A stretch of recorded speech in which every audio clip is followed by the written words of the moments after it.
Hey guys, Scrappy K Sue. I just wanted to show you this little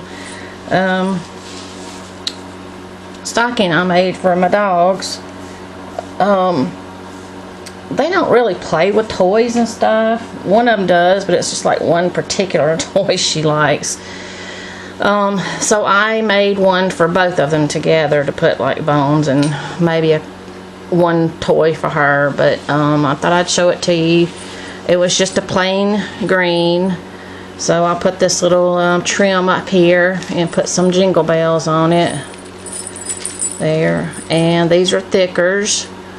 I don't remember the name of them, but they're thickers because I had some reds, but I liked this font better for this, and I just put some little dewies on there and some swirls top and bottom on the toe, and then I had a little Santa Claus thing and put him in the middle. I put some bling on him just to make him shine a little bit better. So that's it. I mean, real simple, nothing too extravagant. So I thought I'd show it to you guys just to show it, I guess.